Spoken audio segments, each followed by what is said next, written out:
students. First of all, I welcome you all to my second video on the chapter surface chemistry. In first video, we started the discussion on adsorption of gases on solid surfaces.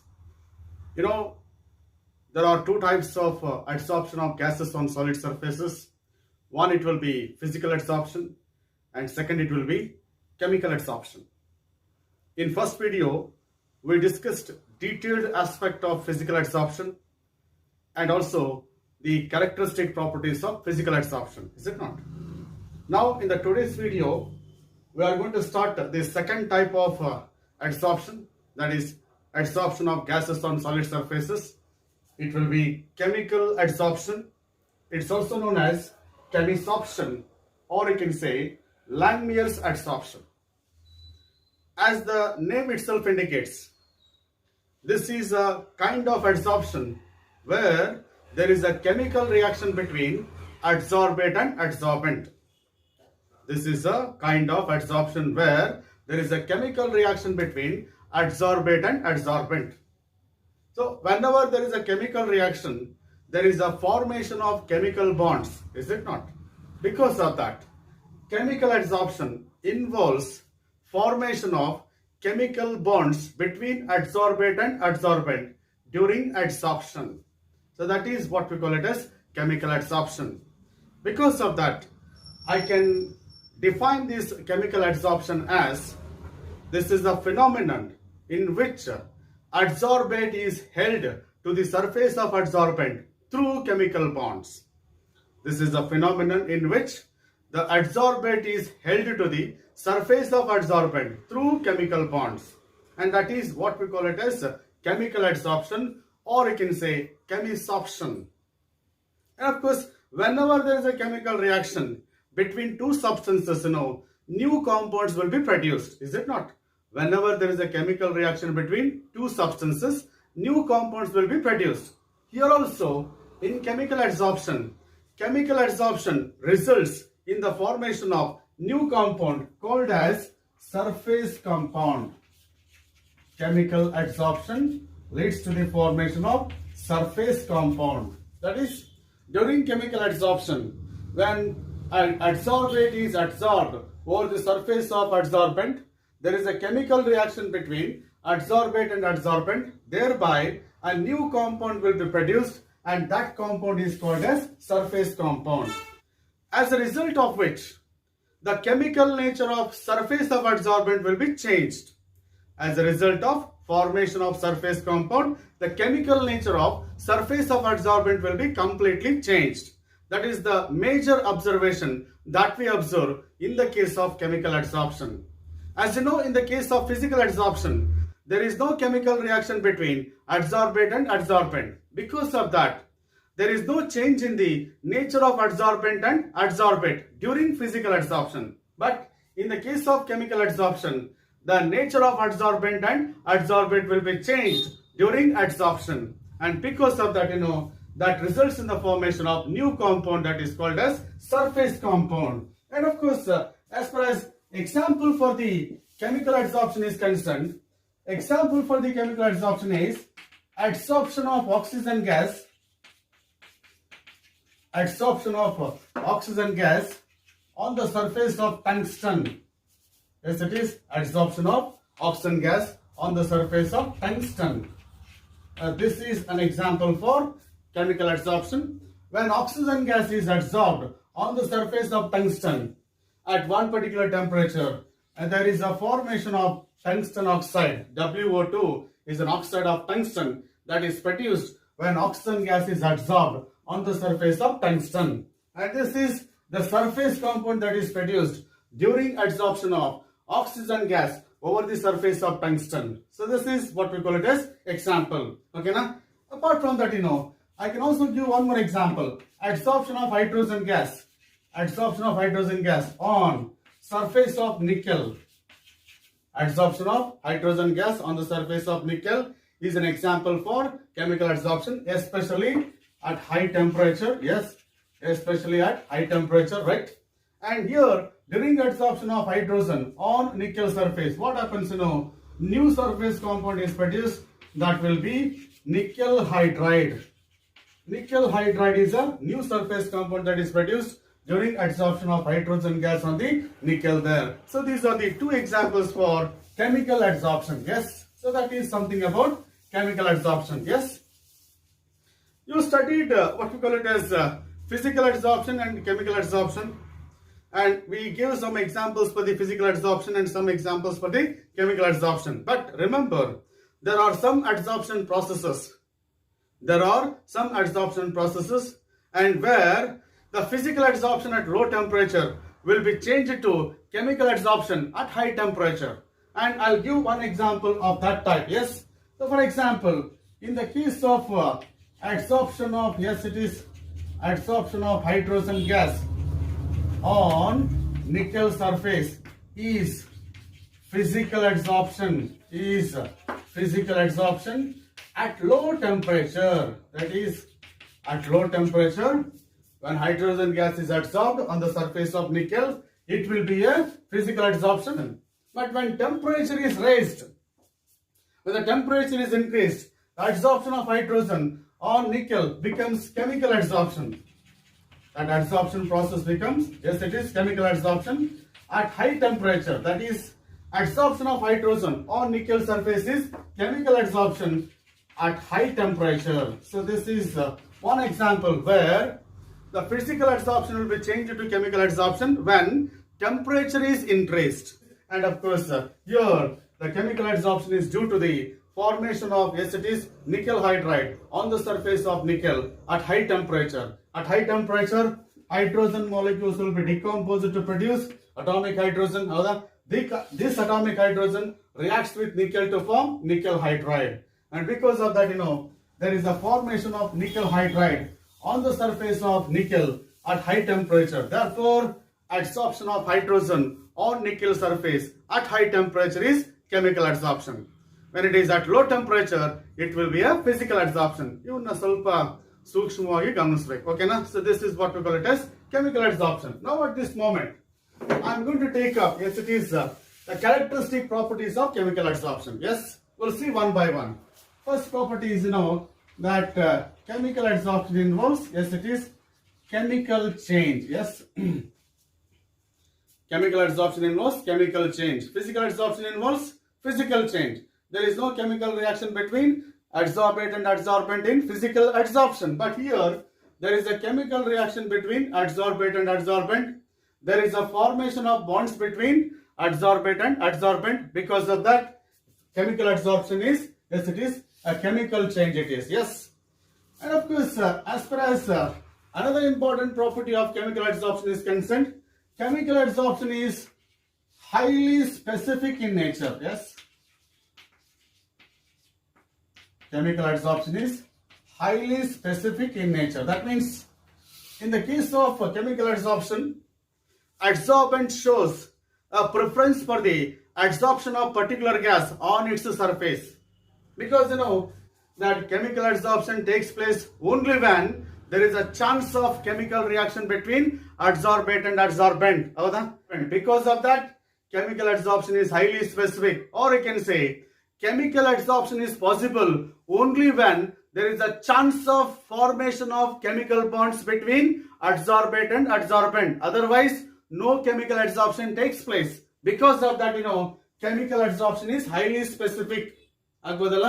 ಅಕಸ್ಮಾತ್ ಒಂದು ಪ್ರಶ್ನೆ ಕೇಳಿದ್ರೆ why chemical adsorption is highly specific ಅಂತ ಕೇಳಿದ್ರೆ chemical adsorption is highly specific because this type of adsorption takes place only when there is a chance of formation of bonds between adsorbate and adsorbent. Otherwise, no chemical adsorption takes place. Because of that, chemical adsorption is highly specific. And at the same time, as far as chemical adsorption is concerned, it is characterized by high enthalpy of adsorption. You studied in physical adsorption.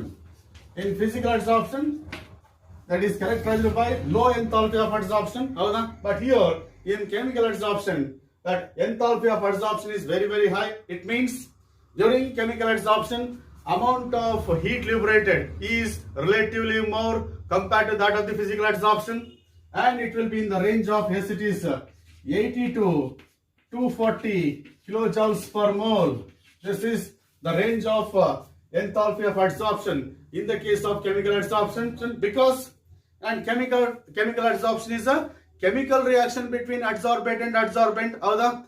There is a formation of strong bonds between adsorbate and adsorbent. Because of that, amount of heat liberated will be relatively more.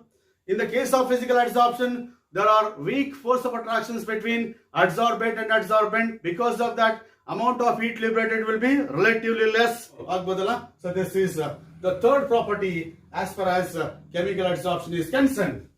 And as far as fourth property is concerned, that chemical adsorption is irreversible in nature.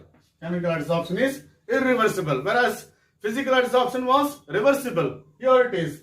Chemical adsorption is irreversible because you are in chemical adsorption. Adsorbate will be attached to the surface of adsorbent through strong chemical bonds, and therefore adsorbed gases cannot be removed from the surface of adsorbent. Here, in the case of chemical adsorption, the gases will be attached to the surface of adsorbent through strong chemical bonds. Because of that, once the gases are adsorbed gases cannot be removed easily from the surface of adsorbent, and therefore desorption doesn't take place, and therefore that chemical adsorption is irreversible in nature. And at the same time, it's a chemical reaction. Most of the chemical reactions are irreversible. So also chemical adsorption is also irreversible. So that is what we call it as the fourth property there. Yes.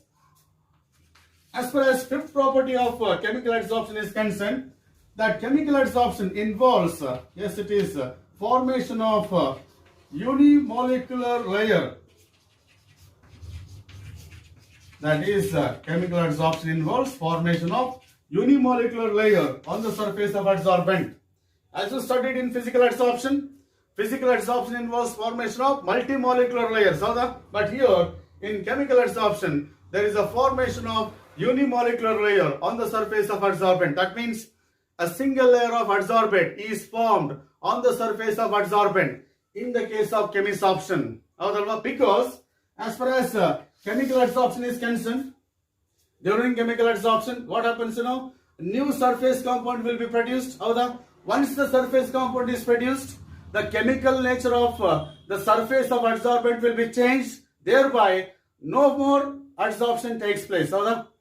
Once the new surface compound is produced, the nature of surface of adsorbent will be completely changed, and because of that, no further adsorption takes place, and therefore chemical adsorption involves formation of unimolecular layer on the surface of adsorbent. So that is the fifth property as far as chemisorption is concerned. And as far as sixth property is concerned, that is chemical adsorption requires high activation energy. Chemical adsorption requires high activation energy. You studied in chemical kinetics. Activation energy is additional energy that reacting molecules require in order to participate in chemical reaction. And of course, here chemical adsorption involves chemical reaction between adsorbate and adsorbent. Therefore, that chemical adsorption requires high activation energy. Whereas, in physical adsorption, there is no chemical reaction between adsorbate and adsorbent. Therefore, it is characterized by low activation energy or no activation energy. Is it not? That is one more property as far as chemical adsorption is concerned. That is chemical adsorption is characterized by high activation energy. Because of that, chemical adsorption increases with increase in temperature, whereas physical adsorption decreases with increase in temperature. That is the major difference between physical adsorption and chemical adsorption. And with respect to the seventh property, and chemical adsorption depends on surface area of adsorbent. Yes, chemical adsorption depends on surface area of adsorbent. As usual, as the surface area increases, the extent of adsorption increases. That is, chemical adsorption depends on surface area of adsorbent. As surface area of adsorbent increases, chemical adsorption increases, right? And of course, as far as ninth property of chemical adsorption is concerned, that is the chemical adsorption depends on nature of adsorbate. That chemical reaction, that is chemical adsorption involves chemical reaction. Chemical adsorption involves chemical reaction. That is, chemical adsorption takes place only when the adsorbate is able to form a chemical bond with adsorbent. Then only chemical adsorption takes place. Because of that, depending upon the nature of adsorbate, and nature of adsorbent, the chemical adsorption takes place. So this is what we call it as the eighth property as far as chemical adsorption is concerned. That is, the chemical adsorption depends on nature of adsorbate. These are the 8 properties that you can note down as far as chemical adsorption is concerned. Look at this. That chemical adsorption is chemical change. It involves chemical change. It is highly specific in nature. It is characterized by high enthalpy of adsorption. It is irreversible. Involves formation of unimolecular layer of adsorption. It is characterized by high activation energy, and it depends on surface area and also the nature of adsorbent. So these are the properties of chemical adsorption. Now at this moment, let us see the differences between physical adsorption and chemical adsorption. Let us see the differences between physical adsorption and chemical adsorption. You can expect the question on this particular concept, that is, differentiate physical adsorption and chemical adsorption. We'll see now the differences between physical adsorption and chemical adsorption, right? So let us see differences between physical adsorption and chemical adsorption, or you can say differences between physisorption and chemisorption, right? So whatever the discussions that we had so far, and just they are going to be briefed out. Yes, in discuss brief. Yes, first is physical adsorption involves, as it is, a physical change. Physical adsorption involves physical change, whereas chemical adsorption involves chemical change. This is one important difference. Second difference is physical adsorption is reversible. Physical adsorption is reversible, whereas chemical adsorption is irreversible. Chemical adsorption is irreversible, right? We already discussed that detailed aspect, yes. And of course, physical adsorption is non-specific in nature, right? Non-specific in nature, right?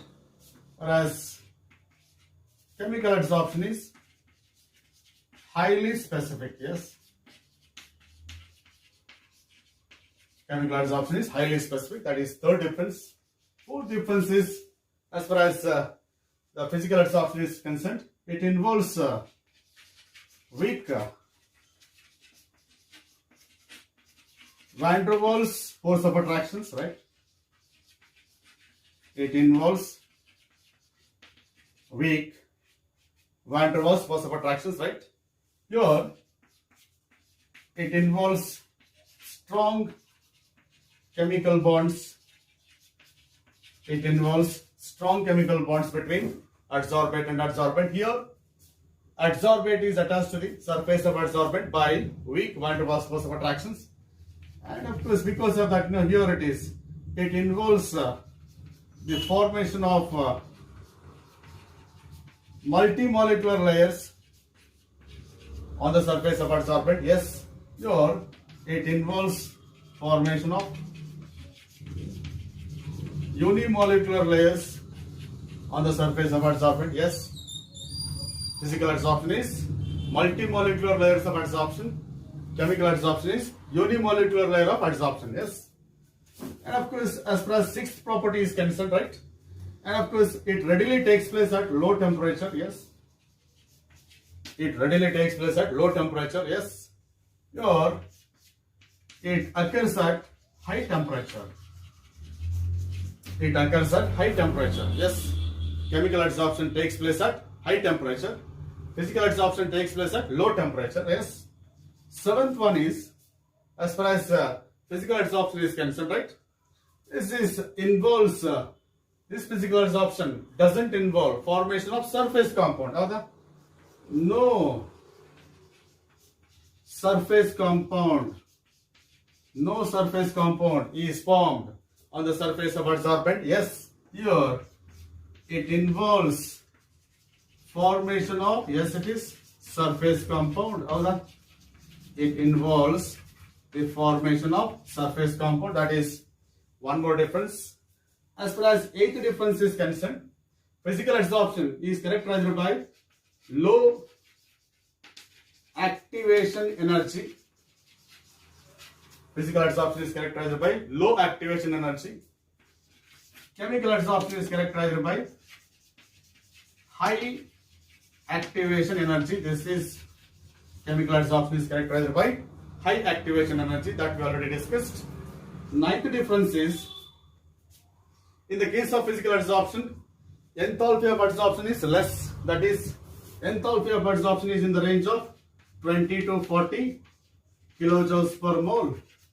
Enthalpy of adsorption in the case of physical adsorption is 20 to 40 kilojoules per mole. Here, in chemical adsorption, it will be from 80 to 240 kilojoules per mole. 80 to 240 kilojoules per mole. And this is the range of enthalpy of adsorption as far as chemical adsorption is concerned. And of course, these are some important differences that you can note down as far as differences between physisorption and chemical adsorption are concerned. Yes. And of course, if you want examples, adsorption of chlorine on the surface of charcoal is an example for physical adsorption. Adsorption of oxygen on the surface of tungsten is an example for chemical adsorption. Yes. So these are the differences. Maximum you can expect 2 to 3 differences. That's all. Yes. If you learn 2 to 3 differences properly, that's enough. Yes. And of course, this is what we call it as differences between physical adsorption and chemical adsorption. So this is the important discussion as far as your annual examination is concerned. Now at this moment, we'll go to the next topic, that is effect of pressure on the adsorption of gases on solid surfaces. We'll see that. Yes. Dear students, so far we discussed physical adsorption and chemical adsorption, characteristic properties and the differences between physical adsorption and chemical adsorption. Now we'll come back to the physical adsorption once again, adsorption of gases on solid surfaces. Under that, we are going to study something about effect of pressure on the physical adsorption of gases on solid surfaces. For that purpose, I make use of this concept, what we call it as adsorption isotherms. The effect of pressure on the adsorption of gases on solid surfaces, especially in physical adsorption. When pressure increases, the extent of adsorption on the surface of solid increases. When pressure increases, the extent of adsorption on solid surfaces increases, especially at constant temperature.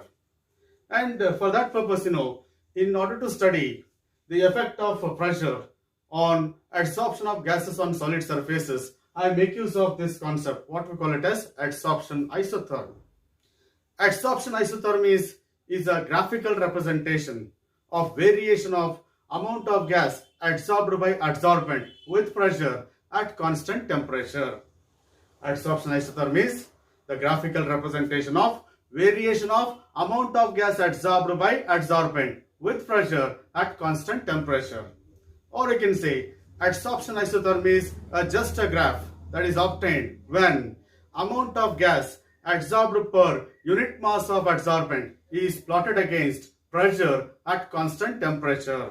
That means adsorption isotherm is a graph that is obtained when amount of gas adsorbed per unit mass of adsorbent is plotted against pressure at constant temperature. That is what we call it as adsorption isotherm.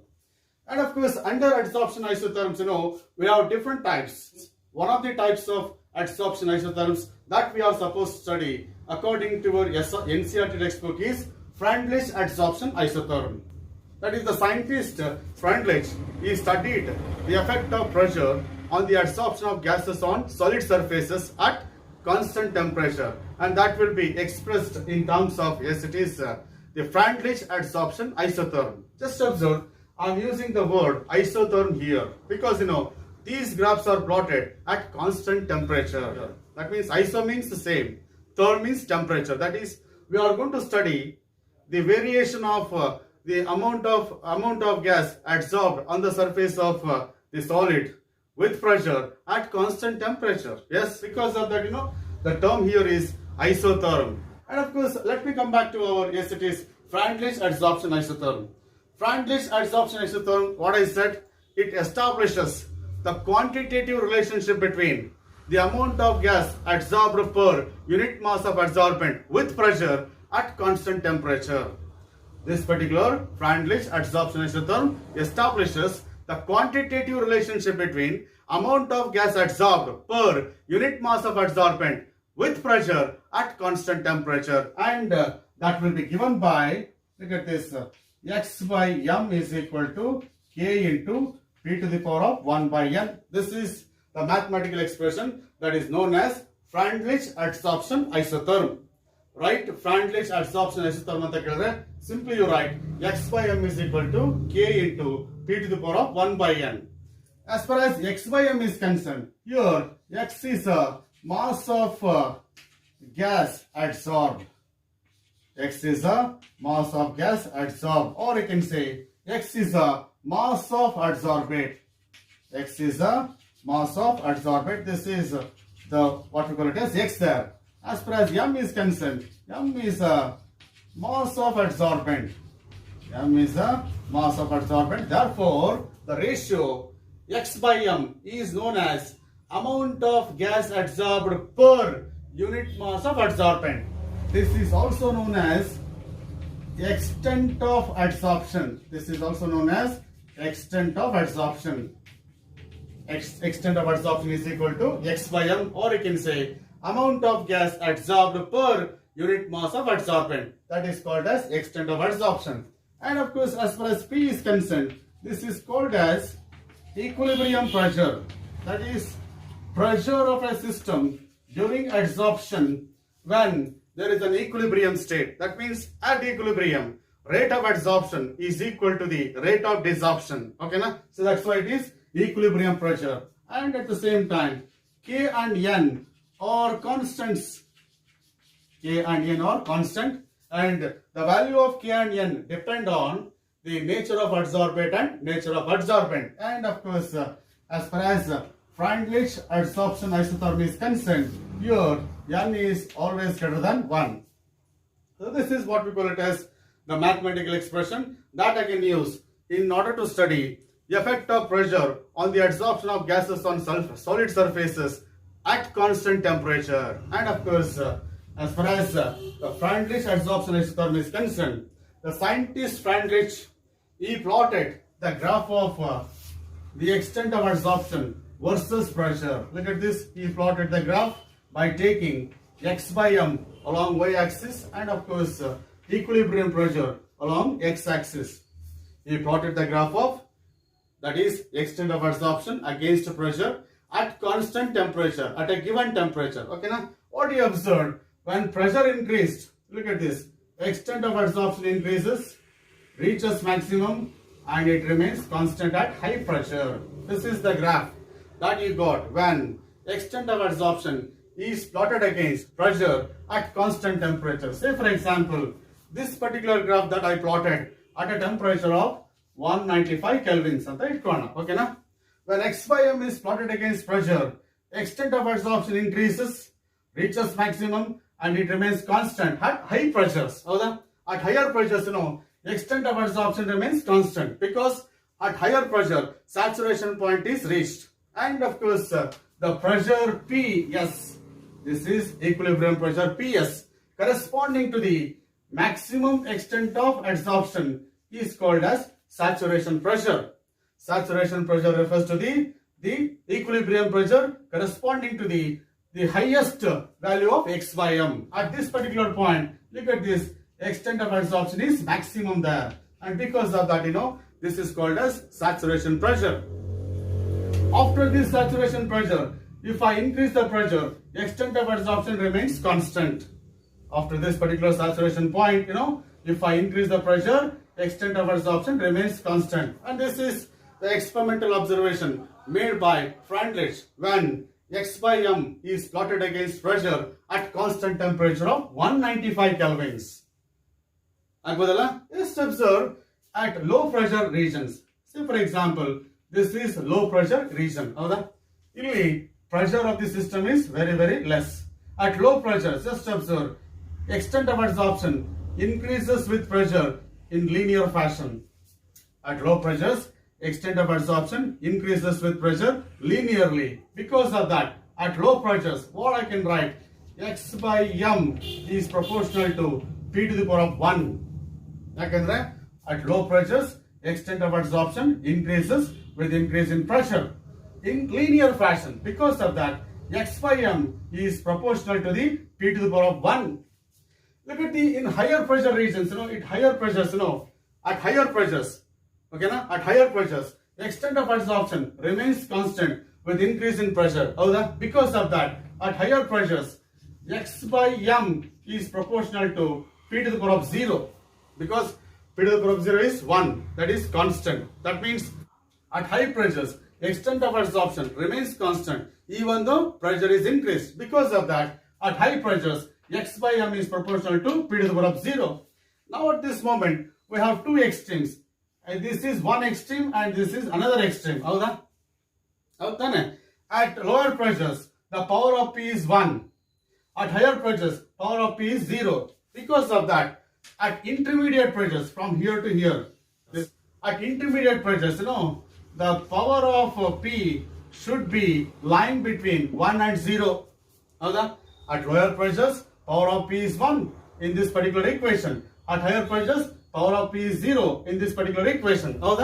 And therefore, at intermediate pressures, power of P should be between 0 and 1. And anything that is lying between 0 and 1 is a fraction. Therefore, at intermediate pressures, X by m is proportional to the fractional power of P. At intermediate pressures, X by m is proportional to the fractional power of P. That's why, the power of P is 1 by n here. So, because of that, at this moment, what I can say that, Freundlich adsorption isotherm holds good over a short range of pressure. Freundlich adsorption isotherm holds good over a short range of pressure. So, this is what we call it as the observations made by Freundlich adsorption isotherm. And of course, as far as the Freundlich adsorption isotherm is concerned, this particular isotherm is empirical equation it is. This particular mathematical expression is empirical equation it is, because this particular equation is given in order to suit this particular experimental observation. In order to fit this particular experimental observation, this particular mathematical expression is given. Therefore, this is called as empirical equation, and this equation doesn't have any theoretical background. Therefore, it is called as empirical equation. And of course, on the basis of this study, what I can say that at low pressures, right, that is X by m is proportional to P to the power of 1. That is X by m is equal to constant into P to the power of 1. At high pressures, right, X by m is proportional to P to the power of 0. That means X by m is equal to constant. At high pressures, the extent of adsorption remains constant. At low pressures, X by m is proportional to P to the power of 1. That is, the extent of adsorption increases with increase in pressure in linear fashion because of that. And of course, at intermediate pressures, X by m is proportional to the fractional power of pressure. At intermediate pressures, X by m is proportional to the fractional power of pressure. So that is why, as far as Freundlich adsorption isotherm is concerned, X by m is equal to K into P to the power of 1 by n. So this is what we call it as Freundlich adsorption isotherm. And of course, as far as this Freundlich adsorption isotherm is concerned, the scientist Freundlich plotted, the same graph for the same adsorbate and adsorbent, but at higher temperatures. He plotted the same graph for the same adsorbate and adsorbent, but at higher temperatures. And of course, if I increase the temperature, look at the position of the graph, position of the curves here, right? And this is a graph that is obtained at, yes, it is 244 kelvins. This is a graph that is obtained at 244 kelvins. If I increase the temperature further, look at the observation, look at this. This is at, yes, it is 273 kelvins. Just observe. On the basis of these curves, what I can conclude at this moment, as the temperature increases, extent of adsorption decreases. The amount of gas adsorbed over given mass of adsorbent decreases with increase in temperature. For a fixed pressure, for a fixed pressure. If I say this is a fixed pressure, just observe here. This is yes, it is the extent of adsorption at 273 kelvins, and this is less than this. This is the extent of adsorption at 244 kelvins. This is greater than this, and this particular extent of adsorption is less than this. Know that when the temperature is decreased, the extent of adsorption increases. This is the maximum value. That is at lowest temperature. The extent of adsorption is highest, and this is greater than this at 244 kelvins. This is greater than this at 273 kelvins. That's why as the temperature increases, extent of adsorption decreases. Generally question rises, why that extent of adsorption decreases with increase in temperature, especially during physical adsorption of gases on solid surfaces. Because physical adsorption of gases on solid surfaces is reversible and exothermic. Physical adsorption of gases on solid surfaces is exothermic and reversible. According to Le-Chatelier's principle, when temperature is increased, that equilibrium is shifted in backward direction. That means when temperature is increased, adsorbed gas dissolves from the surface of adsorbent. Because of that, when temperature increases, extent of adsorption decreases. Stay very well. Extent of adsorption decreases with increase in temperature because physical adsorption of gases on solid surfaces is exothermic and reversible. Because of that, when temperature is increased, equilibrium is shifted in backward direction according to Le-Chatelier's principle, and thereby adsorbed gases dissolve from the surface of solid. Therefore, extent of adsorption decreases with increase in temperature.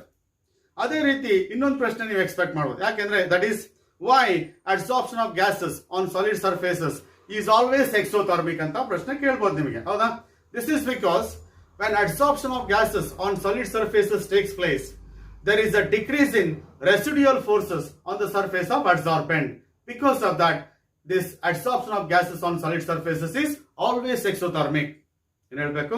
Adsorption of gases on solid surfaces is always exothermic because of the decrease in residual forces on the surface of adsorbent during adsorption.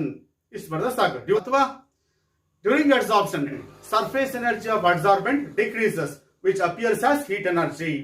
And because of that, adsorption of gases on solid surfaces is always exothermic. New ಪ್ರಶ್ನೆ ಮಾಡಬಹುದು ಈಗ. ಏನಪ್ಪಾ ಅಂದ್ರೆ, what are these residual forces ಅಂತ ಹೇಳಿ? Residual forces are the forces on the surface of adsorbent due to the resultant backward pull on surface molecules by molecules below it in the solid there. Residual forces on surface molecules of adsorbent due to the resultant backward pull on surface molecules by molecules below them within the solid. And that is what we call it as residual forces. This is what we call it as the effect of pressure on the adsorption of gases on solid surfaces, especially at constant temperature. What I said, this particular discussion was restricted only for the physical adsorption of gases on solid surfaces. At the same time, we studied the effect of temperature on the adsorption of gases at constant pressure also. For a fixed pressure, when temperature increases, the extent of adsorption decreases, as shown by this graph. Now at this moment, we'll go for the next discussion, that is verification of Freundlich adsorption isotherm. Okay, now we'll see that. Yes.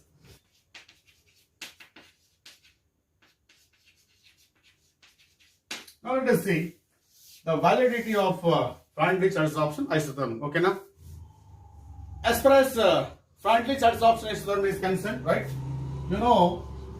X by m is equal to k into p to the power of 1 by n. This is what we call it as Freundlich adsorption isotherm. If I apply log to the base 10 on both sides, log to the base 10 of x by m is equal to log to the base 10 of k into p to the power of 1 by n. Just I applied log to the base 10 on both sides. Therefore, log to the base 10 of x by m is equal to, just observe, log to the base 10 of ab is equal to what? Log to the base 10 of a plus log to the base 10 of b. Because of that log to the base 10 of x by m is equal to log to the base 10 of yes, it is k plus log to the base 10 of yes, it is e to the power of x is equal to x into log to the base of a. On the basis of this, I can write here it is 1 by n into log to the base of p. I said p is a equilibrium pressure. Just observe this particular equation. Yes, log to the base of x by m is equal to log to the base of k plus 1 by n into log to the base of p. And this is equation of the type y is equal to c plus mx. Here, y is equal to log to the base of x by m, c is equal to log to the base of k, and m is a slope, c is an intercept. M is a slope. M corresponds to 1 by n. X is what we call it as log to the base of x by log to the base of p there. And of course, the validity of Freundlich adsorption isotherm is verified by plotting log to the base of x by m versus log to the base of p at constant temperature. Yes, the validity of Freundlich adsorption isotherm is verified by plotting log to the base of x by m versus log to the base of, yes, it is p at constant, yes, it is temperature. On the basis of this equation, y is equal to c plus mx, you should get, yes, it is a straight line with positive slope. That is upon plotting, yes, log to the base of x by m versus log to the base of p at constant temperature. If we get a straight line with positive slope, then Freundlich adsorption isotherm is valid, otherwise not. So this is what we call it as verification of Freundlich adsorption isotherm, or you can say verification of validity of Freundlich adsorption isotherm. Just observe, on the basis of this graph, on the basis of this equation, if a pressure increases, you know that log to the base of x by m continuously increases, right? According to this equation, as log to the base of p value increases, log to the base of x by m continuously increases. Means, according to this particular equation, as pressure increases, extent of adsorption increases continuously. But experimentally it is observed that is at higher pressures, that extent of adsorption remains constant. According to experiments, that the extent of adsorption remains constant at higher pressures, and that cannot be explained by Freundlich adsorption isotherm. That's why Freundlich adsorption isotherm fails at higher pressures. That is the limitation of Freundlich adsorption isotherm. So what is the limitation of Freundlich adsorption isotherm? Simply you write Freundlich adsorption isotherm fails at higher pressures. So, and this is something about, yes, it is validity of Freundlich adsorption isotherm. Now at this moment, I can calculate the values of k and n, the constant values k and n, by using this particular graph plotted between log to the base of x by m and log to the base of p. Okay, now look at this.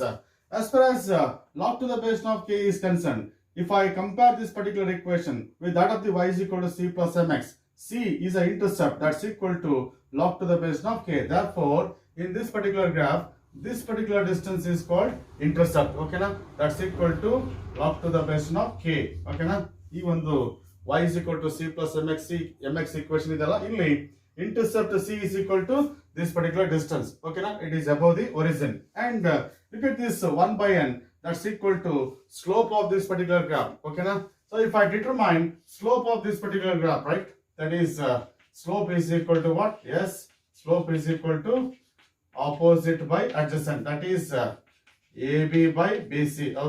That is slope of this particular line is equal to, yes, it is 1 by n. So this is how I can determine values of constant, k and n using this particular graph.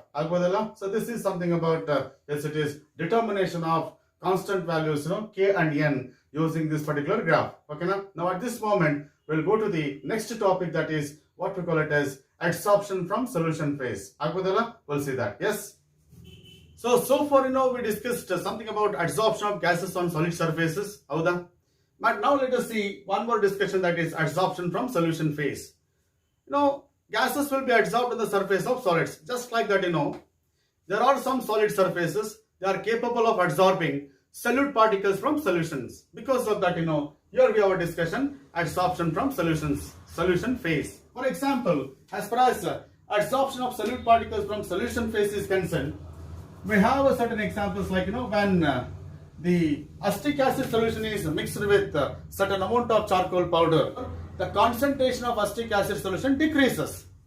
That's because of the adsorption of acetic acid molecules on the surface of, yes, it is charcoal. That means the concentration of acetic acid solution decreases upon adding charcoal powder due to the adsorption of acetic acid molecules on the surface of charcoal. This is one example for adsorption of solute particles from solution. The second example, if I take litmus solution is a colored solution. When that litmus solution is mixed with charcoal powder, then it becomes colorless.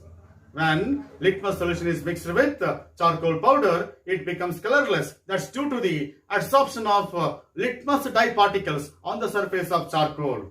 So that is one more example for adsorption of solute particles from solution. And as far as third example is concerned, just observe the magnesium hydroxide. This is a colorless solid, that is. When precipitation of colorless magnesium hydroxide is carried out in presence of the reagent magneson, when precipitation of colorless magnesium hydroxide is carried out in presence of magneson reagent, this magneson is blue colored dye. What happens, and this magnesium hydroxide acquires blue color due to the adsorption of blue colored magneson dye particles on the surface of magnesium hydroxide.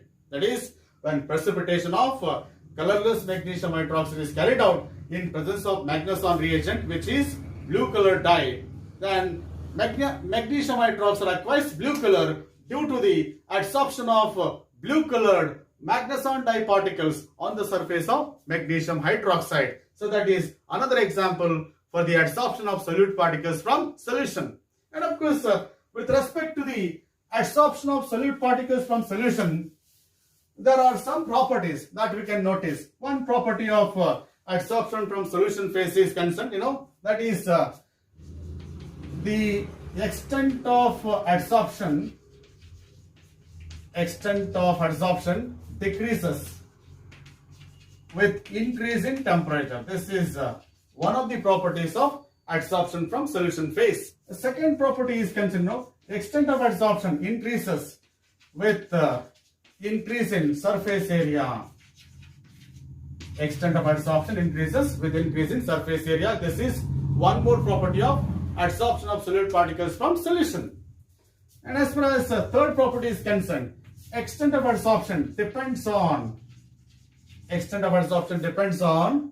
concentration of solute particles in solution. Extent of adsorption depends on concentration of solute particles in solution. Yes, this is third property of adsorption from solution phase. As far as fourth property is concerned, extent of adsorption depends on nature of adsorbate and nature of adsorbent. So these are the four properties of adsorption from solution phase. Just observe, all these properties are almost similar to the properties of adsorption of gases on solid surfaces. Because of that, I can make use of Freundlich adsorption isotherm in order to describe adsorption of solute particles from solution. I can make use of Freundlich adsorption isotherm, that is x by m is equal to k into p to the power of 1 by n, where n is greater than 1. This is for the adsorption of gases on solid surfaces as far as Freundlich adsorption isotherm is concerned, where P is a equilibrium pressure. This equation can be even used for adsorption of solute particles from solution. And for that purpose, I am going to use, that is x by m is equal to k into c to the power of, yes, it is 1 by n. Instead of equilibrium pressure, I am using equilibrium concentration. This is equilibrium concentration of solution during adsorption.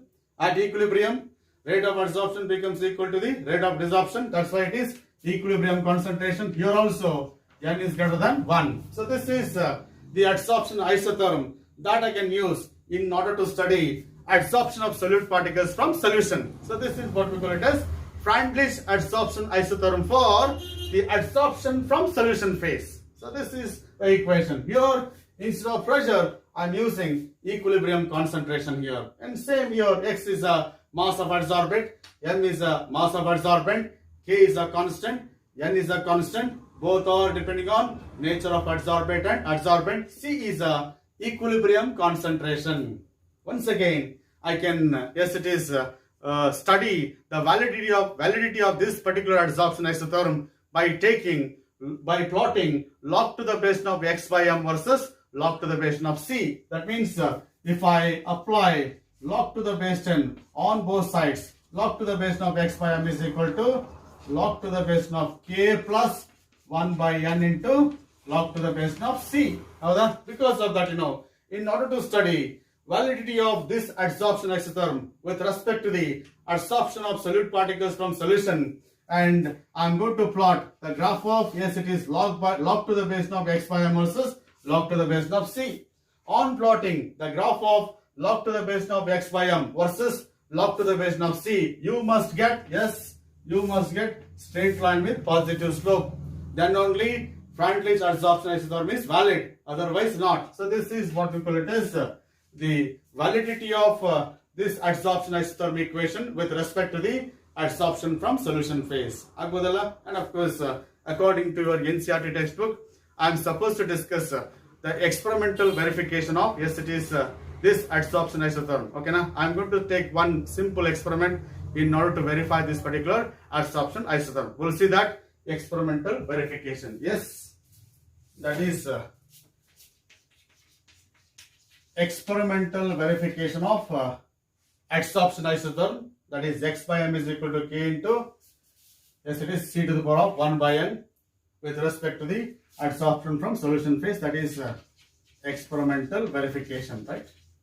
In the experimental verification, we are going to take equal volumes of acetic acid solutions of different concentrations in different flasks. Say for example, consider 4 flasks like A, B, C, D, right? These are the 4 flasks, okay na?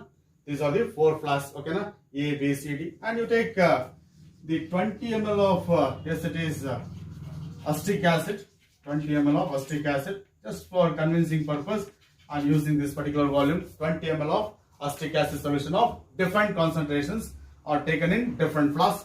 So for example, in flask A, we have 0.1 molar acetic acid solution. In flask B, we have 0.2 molar, yes, it is 20 ml of 0.2 molar acetic acid. In flask C, 20 ml of 0.3 molar acetic acid solution. In flask D, 20 ml of 0.4 molar acetic acid. Okay, na? So I have taken equal volumes of acetic acid solutions of different concentrations in different flasks. Now you add equal amount of adsorbent on all the, you add equal amount of the adsorbent, that is 1 gram of charcoal to all the flasks now. Okay, now I am going to add 1 gram of charcoal powder to all flasks. Okay, now upon adding 1 gram of charcoal powder to each flask, okay, now what happens? Adsorption of acetic acid molecules on the surface of charcoal takes place. Thereby, the concentration of acetic acid solution decreases. Now you determine the final concentration of acetic acid solution in each flask. You determine the final concentration of acetic acid solution in each flask. Now you take the difference in the initial concentration of acetic acid and final concentration of acetic acid. That difference in initial concentration of acetic acid and final concentration of acetic acid in each flask will give what? X value. You know the value of M, that is mass of adsorption. That is, if I take, you know the X value, M value also, then you can determine X by M. Then you plot the graph of log to the base of X by M versus log to the base of C. Then if you get a straight line, then this particular adsorption isotherm is valid, otherwise not. So this is what we call it as experimental verification of, that is adsorption isotherm with respect to the adsorption of solute particles from solution. Okay, na? So this is what we call it as adsorption from solution phase. Now at this moment, we are at the last discussion as far as the concept of adsorption is concerned, that is the applications of adsorption. Okay, now we'll see that. Yes. So let us see application of adsorption. And of course, adsorption has got its own importance in our day-to-day life. Okay, now, and we make use of this principle of adsorption in various industries for various processes. Let us see one by one. Yes. First application of adsorption is concerned, that is in the production of high vacuum. In the production of high vacuum, I make use of, yes, it is principle of adsorption. You know that vacuum can be created by removing whatever the gases present inside the given vessel. The presence of gases inside the vessel will develop pressure. When all the gases present in the vessel are removed, then the pressure will be decreased to zero, and thereby system is said to have a vacuum, is it not? And the removal of gases from the vessel can be done by using vacuum pump. Even after removing all the gases present in the given vessel, the last traces of gases present in a vessel can be removed by using charcoal powder, because charcoal is going to absorb the last traces of gases present in a vessel, so that you can achieve high vacuum there in a given vessel. You can achieve high vacuum. Therefore, in order to achieve high vacuum in a given vessel, I can make use of charcoal powder in order to remove last traces of gases present in a given vessel. That is one application. Second application, I can make use of the principle of adsorption in the production of gas masks.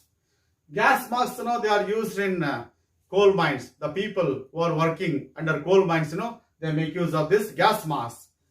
These gas masks, they contain activated charcoal. These gas masks, they contain activated charcoal. And this activated charcoal, it is going to absorb the poisonous gases present in air. Thereby, air for breathing is purified. So this is what we call it as, in the production of gas masks, I can make use of principle of adsorption. Third one is, controlling humidity. In controlling humidity of a system, I can make use of the principle of adsorption. That is, for that purpose, I can make use of adsorbents like silica gel and alumina gels. Silica gels and alumina gels can be used in order to control the humidity of a system, because these solids, silica gel and alumina gel, they are going to absorb moisture from the atmosphere. Because of that, these adsorbents can be used in order to control humidity of a system. That is third application. As far as fourth application is concerned, I can make use of principal adsorption in heterogeneous catalysis. I can make use of the principle of adsorption in heterogeneous catalysis. Heterogeneous catalysis is a catalytic reaction where physical states of reactants and catalysts will be different. And of course, the mechanism of the heterogeneous catalysis can be explained by making use of adsorption theory.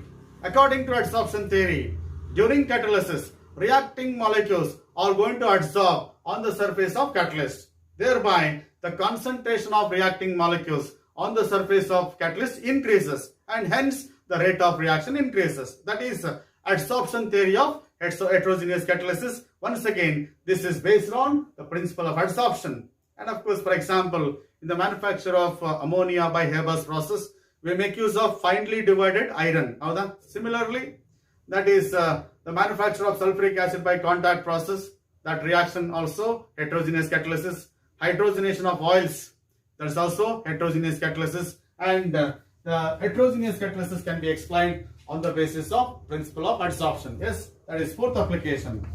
And as far as fifth application is concerned, this particular adsorption principle can be used for the separation of noble gases. That is, the separation of inert gases or noble gases can be done on the basis of the principle of adsorption. Noble gases are present in air, like helium, neon, argon, krypton and xenon. These 5 noble gases are present in air. Separation of these 5 noble gases can be achieved by adsorbing them on the surface of coconut shell charcoal. On the surface of coconut shell charcoal at different temperatures, right? I can make use of this coconut shell. I can make use of coconut shell charcoal. I can make use of this coconut shell charcoal powder in order to bring about separation of noble gases. During separation, noble gases are allowed to undergo adsorption over the surface of coconut shell charcoal powder at a different temperature. And this particular method is based on difference in degree of adsorption of noble gases on the surface of coconut shell charcoal. So that's why separation of noble gases or inert gases can be achieved based on the principle of adsorption. That is fifth application. As far as sixth application is concerned, that is removal of coloring matter. Removal of coloring matter from solution. Removal of coloring matter from solution can be done on the basis of principle of adsorption. That is, say for example, if there are any the impure colored organic compounds present in given solution, those impurities responsible for the color of solution can be removed by making use of animal charcoal. When animal charcoal is added to the colored solutions, that animal charcoal adsorbs all the colored organic matter present in solution, thereby purification of that solution can be achieved. That is what we call it as removal of coloring matter from the solution, is of course once again on the basis of principle of adsorption. And as far as the seventh application is concerned, I can make use of this principle of adsorption in curing certain diseases, right? In curing certain diseases, I can make use of, yes, it is principle of adsorption. There are some drugs and they are going to cure certain diseases by adsorbing the germs responsible for that particular disease. These, yes, it is drugs, they are going to kill the disease causing germs by adsorbing them on their surfaces. So that is, in curing diseases also, I can make use of principle of adsorption. Yes.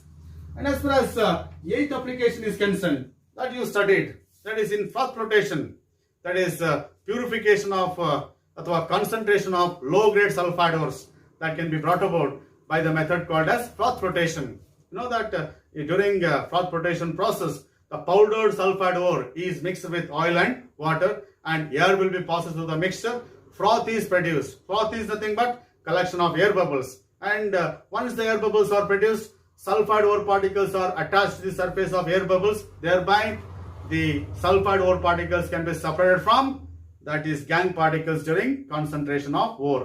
That is by froth flotation process. That froth flotation process for the concentration of low grade sulfide ores is based on the principle of adsorption. Yes, that is eighth application. Yes. As far as the ninth application is concerned, right? You might have studied something about chromatography in first VUC, right? Chromatography is based on the principle of adsorption. Chromatography is characterized by stationary phase and mobile phase. That is, the separation of components of a mixture can be achieved by selective adsorption of the components of mixture over the stationary phase, and that's once again is based on difference in degree of adsorption of components of a mixture over the surface of stationary phase. Once again, this the chromatographic technique is completely based on principle of adsorption. That is another application. As far as the last application of adsorption is concerned, look at this. You might have studied, you might have heard about adsorption indicators. In adsorption indicators also, we make use of, yes, it is principle of adsorption. That is, there are some solid surfaces, especially silver halides, silver chloride, silver bromide, silver iodide. There are some solid surfaces. They are capable of absorbing some colored dye particles on their surfaces, especially silver halide particles. They are going to absorb the colored dyes like eosin and fluorescein. That is, the silver halide particles, they are going to absorb the colored particles like eosin and fluorescein over their surfaces. Thereby, they are going to produce characteristic color during end point of titration, especially during end point of precipitation titration. And these silver halide particles are going to absorb eosin and fluorescein particles. They are colored dye particles over their surfaces. Thereby, they produce characteristic colors during end point of titration. Thereby, end point of titrations can be identified by observing the formation of colored precipitates during titration. So that is eosin and fluorescein. They are the two examples for adsorption indicators. Okay, now so these are the some applications as far as the phenomenon of adsorption is concerned. And that completes the discussion adsorption. In the next video we'll see catalysis there. In the next video we'll see catalysis. Before concluding this video, I want to highlight, I want to bring one important aspect to you people, because you may not observe that particular aspect in, yes, it is in writing formula of the coordination compounds. ಸ್ವಲ್ಪ ನಾನು coordination compounds formula ಬರಿಬೇಕಾದ್ರೆ ಕೆಲವು important observations ನಾನು ಹೇಳಿದ್ದೆ, but ಅದನ್ನ ಸ್ವಲ್ಪ ಈಗ highlight ಮಾಡ್ತಿದ್ದೀನಿ. ಯಾಕಂದ್ರೆ ಅದನ್ನ ನೀವು ಗಮನಿಸದೇ ಇರಬಹುದು, ಅದಕ್ಕೋಸ್ಕರ ಅದನ್ನ ಹೈಲೈಟ್ ಮಾಡ್ತಿದ್ದೀನಿ. ಯಾಕಂದ್ರೆ ನಾನೇ ಕೆಲವು ಓವರ್ ಸೈಟ್ ಆಗಿ ಕೆಲವು ಮಿಸ್ಟೇಕ್ಸ್ ಅನ್ನ ಮಾಡಿದ್ದೀನಿ, ಅದಕ್ಕೋಸ್ಕರ ಅದನ್ನ ನಿಮಗೆ ಮತ್ತೆ ಹೇಳ್ತಾ ಇದ್ದೀನಿ. ಅದು ಎಕ್ಸಾಮ್ ಅಲ್ಲಿ ಅದಕ್ಕೆ ಇಂಪಾರ್ಟೆನ್ಸ್ ಕೊಡ್ತಾರೋ ಇಲ್ವೋ ಅದು ಆಮೇಲೆ, ಬಟ್ ಏನಪ್ಪಾ ಅಂದ್ರೆ ರೂಲ್ ಅನ್ನ ಸ್ಟ್ರಿಕ್ಟ್ ಆಗಿ ಫಾಲೋ ಮಾಡ್ಬೇಕು. ಅದಕ್ಕೋಸ್ಕರ ಅದನ್ನ ಸ್ವಲ್ಪ ನಿಮ್ಮ ಗಮನಕ್ಕೆ ತರ್ತಾ ಇದ್ದೀನಿ. ಅದಕ್ಕೆ so that you should not repeat that mistake. ಓಕೆನಾ? ಏನಪ್ಪಾ ಅಂತಂದ್ರೆ while writing, yes, it is charge of the coordination sphere. General ಆಗಿ ಏನಾಗುತ್ತೆ, what is the charge of the coordination sphere ಅಂತ ತಕ್ಷಣ ರೈಟ್ +3 ಅಂತ ಬರ್ತೀವಿ. +3 ಅಂತ ತಕ್ಷಣ ಬರಿಬೇಕಾದ್ರೂ ಕೂಡ ಪ್ಲಸ್ ಬರೆದ್ಬಿಟ್ಟು 3 ಬರೆದ್ಬಿಡ್ತೀವಿ. ಬಟ್ ಏನಾಗುತ್ತೆ ಅಂದ್ರೆ ನಮ್ಮ ರೂಲ್ ಹೇಳುತ್ತೆ, while writing charge over the coordination sphere number should be written before the sign ಅಂತ ಇದೆ. ಈ ತರನೇ ಬರೀಬೇಕು. The number should be written before the sign. ಹಾಗೇನೆ the charge of the ferrocyanide ಇದೆಯಲ್ಲ, ನಾವು -4 ಅಂತ ಬಿಡ್ತೀವಿ. ಈ ತರ -4 ಬರೆದು ಬಿಡ್ತೀವಿ. But according to our rule, while writing charge of the coordination sphere number should be written before the sign. ಈ ತರನೇ ಬರಿಬೇಕು. ಇದನ್ನ ಸ್ವಲ್ಪ ಗಮನಿಸಿ. ನಾನೇನಾದ್ರೂ ಬರಿಬೇಕಾದ್ರೆ ಇದನ್ನೇನಾದ್ರೂ ಚೇಂಜ್ ಮಾಡಿದ್ರೆ, ಓಕೆನಾ, ಸೈನ್ ಅನ್ನ ಫಸ್ಟ್ ಬರೆದು ನಂಬರ್ ಅನ್ನು ನೆಕ್ಸ್ಟ್ ಬರೆದಿದ್ರೆ ನೀವು ಆ ತರ ಫಾಲೋ ಮಾಡಬೇಡಿ. whenever you are writing charge of the coordination sphere, you must write number before the sign. ನಾನು ಒಂದು 2-3 ಹತ್ರ ಆ ಮಿಸ್ಟೇಕ್ ಅನ್ನ ಮಾಡಿದೀನಿ, ಅದಕ್ಕೋಸ್ಕರ ನಿಮಗೆ ಗಮನಕ್ಕೆ ತರ್ತಾ ಇದ್ದೀನಿ. ಓಕೆನಾ? ಇನ್ನೊಂದೇನಪ್ಪಾ ಅಂದ್ರೆ, while writing formula of the complex, you must write the symbol of the central metal atom or ion first, and it will be followed by the formula of the ligands. ಹೌದಾ? For example, and if I say CO, Cl2, En twice, and this is one complex ಅಂತ ಇಟ್ಕೊಳ್ಳಿ. ಓಕೆನಾ? And in this particular complex, just observe, this is a central metal atom, these two are the ligands. Ligands are placed in the alphabetical order according to our rule. C should come before E. ಅದಕ್ಕೋಸ್ಕರ Cl2 first ಬರ್ದಿದ್ದೀನಿ, En ಅನ್ನ next ಬರ್ದಿದ್ದೀನಿ. ಇದನ್ನ ನಾನು almost ಎಲ್ಲ ಕಡೆ follow ಮಾಡಿದ್ದೀನಿ. But ಕೆಲವು ಕಡೆ ಏನಾಗಿದೆ, ಒಂದ್ ಕಡೆ ನಾನು ನೋಟಿಸ್ ಮಾಡ್ದಂಗೆ, ಇನ್ video 4 of coordination compounds, I just reversed I just wrote like this, CO, En twice, Cl2 ಅಂತ ಬರ್ದಿದ್ದೀನಿ. In video 4, while discussing geometrical isomerism in CO, Cl2, En twice, ಈ ಕಾಂಪ್ಲೆಕ್ಸ್ ನ geometrical isomerism ಡಿಸ್ಕಸ್ ಮಾಡ್ಬೇಕಾದ್ರೆ ನಾನು CO, En twice, Cl2 ಅಂತ ಬರ್ದ್ಬಿಟ್ಟಿದ್ದೀನಿ over site ಆಗಿ. ಓಕೆನಾ? ಆದ್ರೆ ನೀವು ಆ ಮಿಸ್ಟೇಕ್ ಮಾಡಬೇಡಿ. ಓಕೆನಾ? ನೀವು ಬರೀಬೇಕಾದ್ರೆ ಏನ್ ಮಾಡ್ಬೇಕು, right central metal atom followed by ligands, and ligands are to be placed in alphabetical order. Cl2 first, En twice next, C then E. ಹೌದಾ? ಇದನ್ನ ಸ್ವಲ್ಪ ಗಮನಿಸಿ. ಯಾಕಂದ್ರೆ ಅದನ್ನ ಎಕ್ಸಾಮ್ ಅಲ್ಲಿ ಗಮನಿಸ್ತಾರೋ ಬಿಡ್ತಾರೋ ಅದ್ರ ಬಗ್ಗೆ ತಲೆ ಕೆಡಿಸ್ಕೊಳ್ಳೋದು ಬೇಡ, ಬಟ್ ರೂಲ್ ಅನ್ನ ಕರೆಕ್ಟ್ ಆಗಿ ಫಾಲೋ ಮಾಡೋಣ. ಅದಕ್ಕೋಸ್ಕರ ಈ 2 ಅಬ್ಸರ್ವೇಷನ್ಸ್ ಅನ್ನ ಸ್ವಲ್ಪ ನೀಟಾಗಿ ನೋಡ್ಕೊಳ್ಳಿ. ಓಕೆನಾ? ನಾನೇನಾದ್ರೂ ಎಲ್ಲಾದ್ರೂ ಒಂದು ಮಿಸ್ಟೇಕ್ ಮಾಡಿದ್ರೆ ಅದನ್ನ ಸ್ವಲ್ಪ ನೀವು ಇದೇ ತರ ಕರೆಕ್ಷನ್ ಮಾಡ್ಕೋಬೇಕು. ಓಕೆನಾ? whenever you are writing charge of the complexes, number should be written before the sign. Whenever you are arranging ligands in a coordination sphere, ligands are to be arranged in alphabetical order. ಹೌದಾ? ಈ ಒಂದು complex ಬರೀಬೇಕಾದ್ರೆ ನಾನು video 4 ಅಲ್ಲಿ ಸ್ವಲ್ಪ reverse ಬರ್ದಿದ್ದೀನಿ, ಅದಕ್ಕೋಸ್ಕರ ನಿಮ್ಮ ಗಮನಕ್ಕೆ ತರ್ತಾ ಇದ್ದೀನಿ. ಆಗ್ಬೋದಲ್ಲ? So that is the thing that I wanted to share with you, right? So thank you very much, and that's all about adsorption. In the next video we'll see catalysis. ಆಗ್ಬೋದಲ್ಲ? Thank you, right?